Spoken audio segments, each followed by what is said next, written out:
Get your tickets now for the 23rd annual edition of the OUTshine LGBTQ Plus Film Festival happening April 23rd to May 2nd. Don't miss our incredible grand opening drive-in event followed by 10 days of non-stop films from here and all around the world that you can watch at home.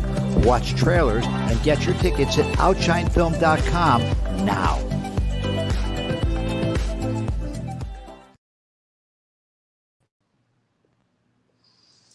All right. Well, thank you so much for all that. My name is Chris Fastine. I am the board treasurer of the OUTshine LGBTQ Film Festival, and welcome to our 23rd Miami edition of the festival.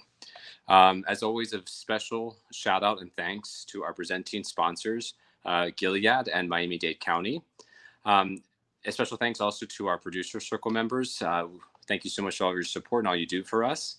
A special thanks to our staff, Victor, Alexis, who's actually running the Run a Show, Joe, Steve, and all of our volunteers, and of course you, the audience, for joining today. We're in for a real treat today. We'll be interviewing Pontius Liedberg, the director, one of the actors and choreographer for the film that you've just seen. So Pontius, if you could please join us. Nice to be here. Thank you. Hi, Pontius. How's it going? Hi, I'm good. How are you? I'm doing very well. Again, we have Pontius Liedberg, who is the director of the film Written on Water. So we're so happy to have you here. First of all, Pontius, where are you calling? I think you're traveling. Where are you calling us in from today? A corner in the middle of a busy travel day. Okay. Yes. Yeah. But yeah. Where are you exactly though? Calling? Where are you today? Where am I exactly? I'm at the airport in a corner. So trying. Yeah. Got it. Great. Well, great to have you. Great to have you again. Thank you. So, I know I read about your background, and just so our audience knows, I mean, really just incredible background. We feel so lucky to have you here. But for those who haven't read about Pontius, he's a renowned choreographer, filmmaker of dance, and he's created works for really pretty much every major company across the globe, including Paris Opera Ballet, New York City Ballet, Royal Swedish Ballet. He's been an artist in residence at Harvard University, the Baryshnikov Arts Center, and in 2019 received the John Simon Guggenheim Fellowship in Choreography. So yeah, welcome. We're super excited to have you. Thank you.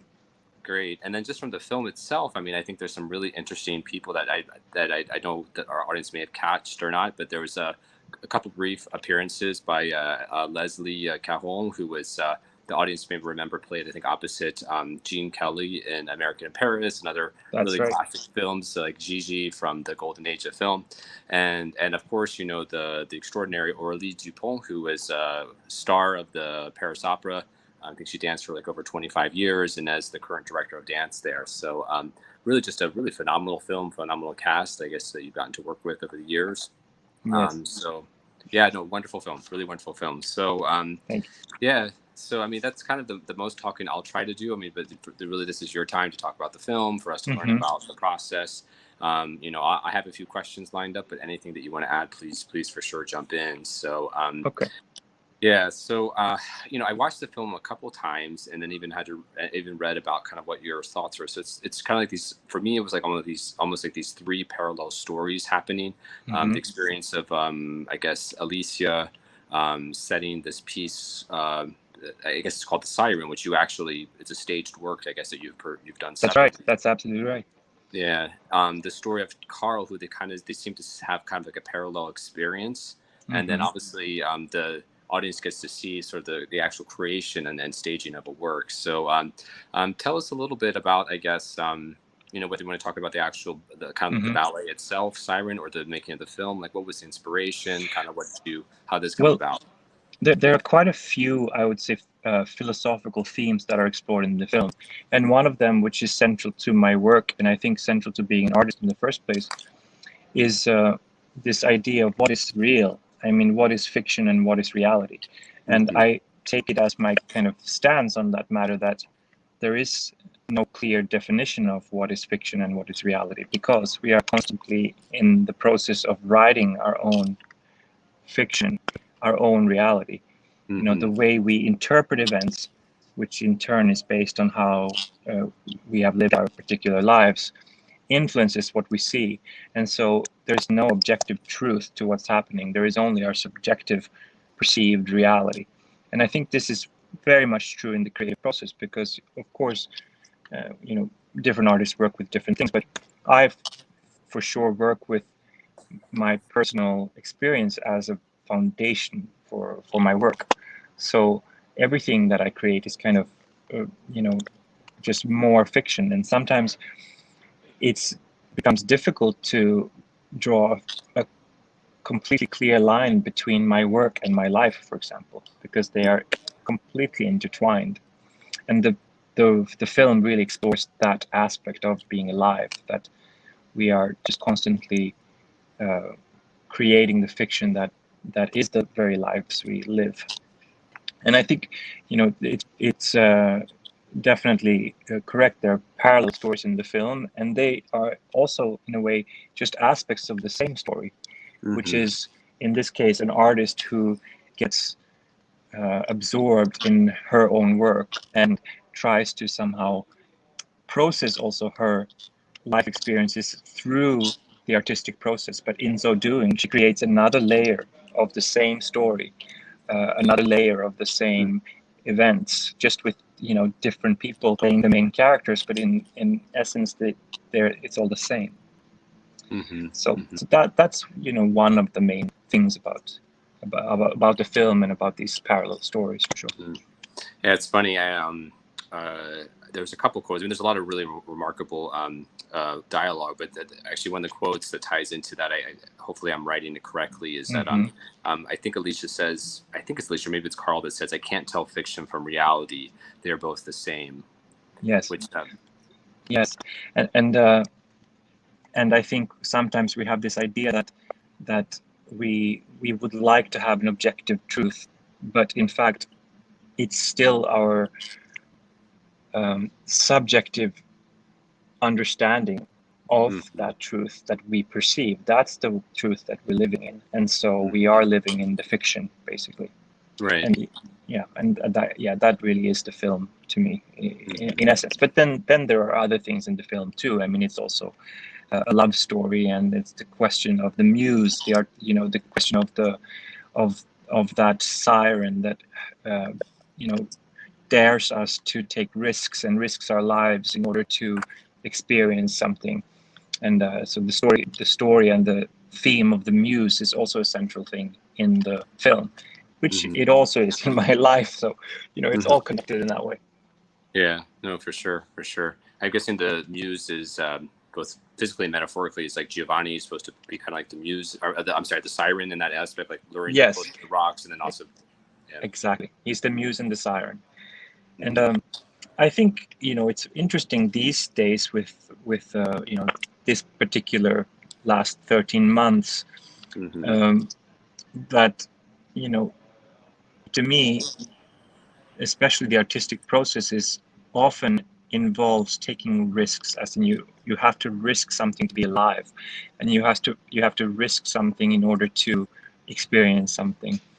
And in a way, also in the very text background for this, for Siren, which is the work that the choreographer is creating in the film, there is that passage from the Odyssey, Homer's Odyssey, the epic, where Ulysses sails Hey, through. sorry.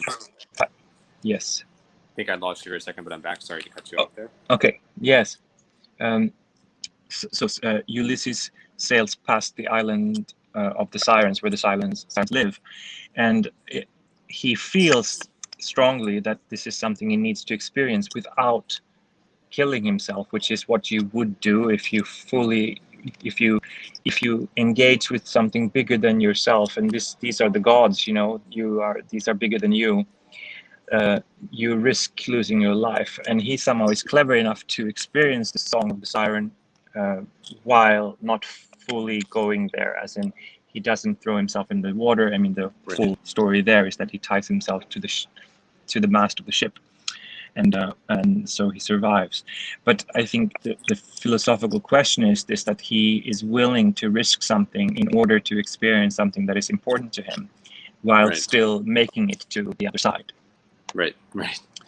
Yeah, and you know, if we just bring it back to basics, I mean, that is kind of the question of a love story, right? Is this love story something that we desperately want to live, even if it's completely impractical and we risk screwing up our lives for it, for example? Yeah, and that's a question that's not answered in the film. You know, it's not. Remains a question. Yeah, like I watched it 2 times, and I was like, okay, I think I kind of get some of it. I don't get 100%, and I read a little bit about kind of your storyline. I was like, okay, I didn't quite get that, but I could see it leaves up. It definitely leaves a lot of room for interpretation, and for sure. I'm glad to hear it. You know, because I've seen it so many times that for me it's like, you know, overly clear now. But of course, again, I am not objective because I wrote it. So. Right. Yeah. So, I mean, I think as the audience, the first time I wasn't sure if it was, you know, they're kind of playing the same character in the idea of, you know, it was written on water. Okay, there's kind of this flow between the 2 different identities almost. You know, that's kind of when I initially saw it. That was my thought. But yeah, no, yeah, really fascinating story there. I think on that, yes, I'll let you ask your question, but I think on that note, it is actually left open because, you know, the way it's written is that they are the same person, just depending on which layer you are in at the moment, because the story is layered, and in some layers, he is Carl is the person that we follow, and in other layers it's her, but they are essentially the same person, just different aspects, depending on which layer you're in. Yeah. Got it. Can you? I think it's what's really interesting about watching movies about dance and like kind of showing the process of rehearsing and showing the stages, that you can give a different view from like what an audience actually going to see a live performance would see. And so there's aspects where you take a lot of shots actually while they're on the dance floor itself. You take shots from the wings. But tell us a little bit, because I guess the piece actually has, you know, it's a real piece that you've yes staged. We've toured the world with it for almost 3 years, and that's an important piece of this project, is that the story takes place around the creation of a dance work, and that cannot be like, you can't cheat that. If you're going to create a dance work in a film, there has to be a dance work, and so I basically had to create a dance work to fill the film with that, you know, like you can't just like say, oh yeah, she's creating a dance work. Well, what dance work? I mean, because that has its own dramaturgy, and it has everything that goes into that, all of the thoughts, all of the rejected ideas, all of the things you tried that didn't make it, and so on. I mean, it's like a real production, right? So basically, I created Siren, and so I ended up with 2 products, you could say: the film written on water, and then Siren is the work that is created in the film, but that is a real work, and we do perform that. It's just kind of a standalone work, and it has a different, you know, it's not a version of the film in any way. It is just the work that she creates in the film. Yeah. Interesting. And the dance work, was it done before the film, or was it done actually? Yes, film? in tandem. Okay, interesting. And and depending on when we were filming, because of course anything that was filmed that involved Siren had to be created first, but they were developed and filmed in tandem. Got it. Yeah. Yeah, they kind of had different lives. Yeah. So we are still performing that. I mean, this last year, of course, not so much, but we are just returning now to stage in the spring, and it will live for next season as well. Interesting. Is that your company that performs that, or is it a specific company that performs that? Yeah. So I'm currently the artistic director of Danish Dance Theater, which is the contemporary dance company of Denmark, based in Copenhagen, Denmark. And when I created Siren, because the film was a long project, as all films are, it takes many years to make a feature film. So I I was appointed as director of this company, and so basically the company got to adopt Siren, you could say. It was already in the works. It wasn't finished, but it was in the works. And so the company adopted it, and now it is part of the repertoire of Danish dance theater, and as such we tour with that, work. So it's like a little bit of a project that has many parents. Yeah, no, interesting. Very interesting. And what do you think is, you know, to be really specific, like what is the difference that people experience from the piece seeing it in the film versus like if they saw the live version? Will they get a different experience from it? Yes. So Siren, you know, again, it's not a version of anything. It's its own work, and it explores the same themes as the film does. But you know, basically, Alicia in the film, she really explains many things about that creative process. What is the basic kind of premise of that piece, and why, and you know, it's part of her journey in the film. But that work then is its own work. It has completely you know, separate dramaturgical structure and content and so on. So they're completely different projects and completely different works, but they are related. You know, it's like a sister and a brother maybe. They belong together, but you know, they're family, but they are also completely different. I mean, Got it. Yeah, no, interesting. And the city was actually, I don't know if I caught it. The city the film was actually shot in. Where was it actually filmed in? Well, you know, this is something as a filmmaker that I've been wanting to emulate in all of my works, and it's this out of time, out of place aspect, where it's like we don't know if we are in Europe or North America. It could be either. We don't know if it's in the past or in the future or now. It could be either. It's relatable, as in like we understand something about the society. It's not historical fiction or science fiction, you know, but it's also like out of place and out of time. And in order to do that, we filmed in many different places. So we filmed in Havana, in Paris, in America, and you know, in different locations as well. So basically, it's a collage of places that make up this universe where they are. And that's also a choice to strengthen the basic premise of the film, that you know, it's an existential journey. It's not particularly locked. It's out of time and out of place. Got it. Yeah. Yeah. We've already talked about, I guess, the kind of theme of water, but maybe just the title, Written on Water. What's your, I mean, a lot of people, again, it's open to interpretation, but what do you think, like from your perspective, what's your link to that? Because there's constant images of water throughout the film. Yes. Rain, you know, so kind of what was your idea, and like what was the inspiration for that? So I've worked with water a lot in my career, and it's something that I've just you know, been drawn to as an element to work with. And I've asked myself that question many times, like, what is it about the water? And I even though I did ask myself that question many times, I don't really have, you know, a one clear answer to that.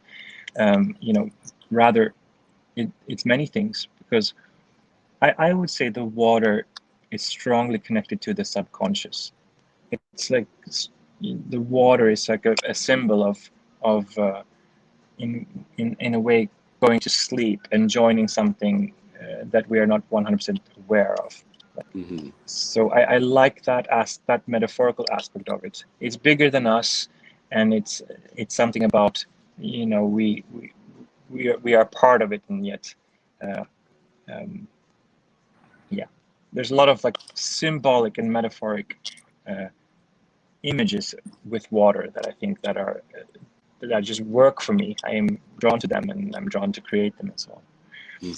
And then, you know, the title, Written on Water, it has something to do with the ephemeral quality, not just of a relationship or a love affair, but of everything, really. I mean, we never know when things are going to end. We never know how long things last. We never know how things are going to pan out. And it's like you write something on the surface of the water, and it remains for a while, and then it just gets absorbed in the bigger picture. It's ephemeral. So that's kind of, I guess the title is really more of a question than a title. It's like how, like what is, how long do things last? We don't know. Right. Yeah. Yeah, it actually ties into the second quote that I wrote down, and I hope I got this right because it's the last part of it. But there's a part where you're kind of like near the end, maybe like the last 10 minutes of the film. I think Carl is actually backstage with I guess with Leslie Caron's character, and she says something to the extent like, they're having this conversation, like a difference of opinion. I think Carl's essentially saying like, well, when the curtain goes up, it's the process. I think he says the process is over for me. I think I wrote that down right. Where she says like, well, no, it keeps on going because my interpretation is what the audience experiences and stuff. So it's a contrast. I love that moment. That one also is a multifaceted conversation there, because on the one hand, Carl and Pauline, which is the name, which you never know, you have to read it, but she's never called that, but she's given the name in the film, Leslie's character. They kind of discuss two things really. One is maybe subtext, and the other is more, what they're actually saying. But they're talking about the premiere of the work, and they're also talking about the love affair. And so Carl says that he doesn't like premieres because it's experience, the journey that is interesting. The premiere is a kind of end, and this is also very true. I mean, I can say that from my own life. I wrote it for that reason, which is that the premiere is like this strange moment in time where a journey ends. Like there's all this excitement of being part of building something, and then you have to decide that, oh, this is built now, and I don't like that, but then there's the subtext, which is that the same question is like, I don't like endings. I want to feel that this has a future. I don't like things to end, and I don't like endings. And in this, he's also referring to this love affair, and she kind of gives a multifaceted answer where it's like, well, I mean, it does go on, but nothing lasts forever, basically, and that is the nature of existence. You can, it doesn't necessarily end; it becomes something else. Great. Yeah. No, for sure. I could keep going on with more and more questions, but you've been very generous with your time. Any exciting new projects? I know obviously you're traveling now, but any exciting new projects you can tell us about? Well, the most exciting new project is always a new film, because I love making films, and I can't tell you more than I have something cooking for that. Other exciting things is that we are hopefully performing again after almost a year. Well, a year of weirdness, because we did actually perform in the fall. There was that time in the fall where things looked like they were gonna, I mean, it didn't look like it does now, but or that what happened in the winter. But still, it has been a year of very strange non-performing, and so we are performing again and so on, and going back to that. And I have taken the opportunity with my dancers to use this winter. We were in quite a severe lockdown in Copenhagen, but we were allowed to work. So I took the opportunity. I said, okay, well, the only thing we can do is to work and to be creative, and to use the time that we have in the absolute most creative way. So we have been working on a new piece, which there wasn't planned like that. We had planned to tour and perform and go to Paris and perform there, and do all sorts of amazing things.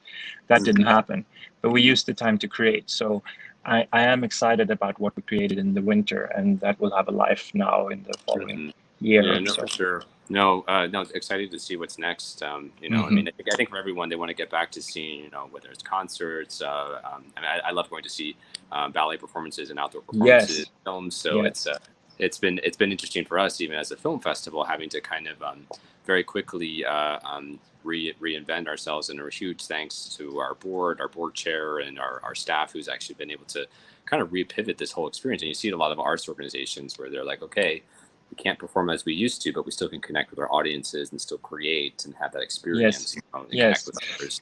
And I think we most people at least feel the same. I mean, it's wonderful that we can use technology to connect, and I'm very thankful for that. And both on a professional and a personal level. I mean, it's amazing that I can feel connected to someone who is far away through through this technology. It's just wonderful.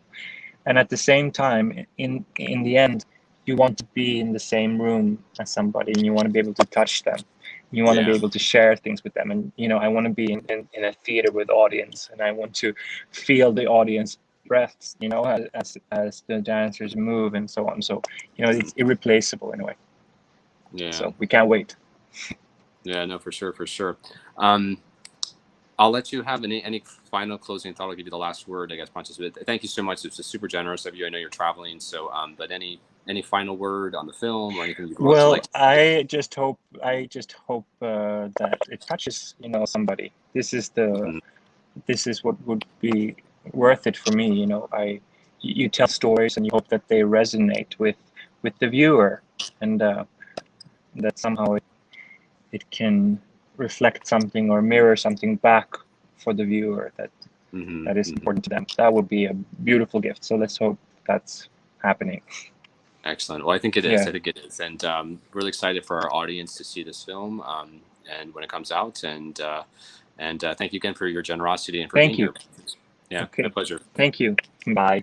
All right, goodbye. Thank you. Our work is strange. We have to touch each other before we know each other.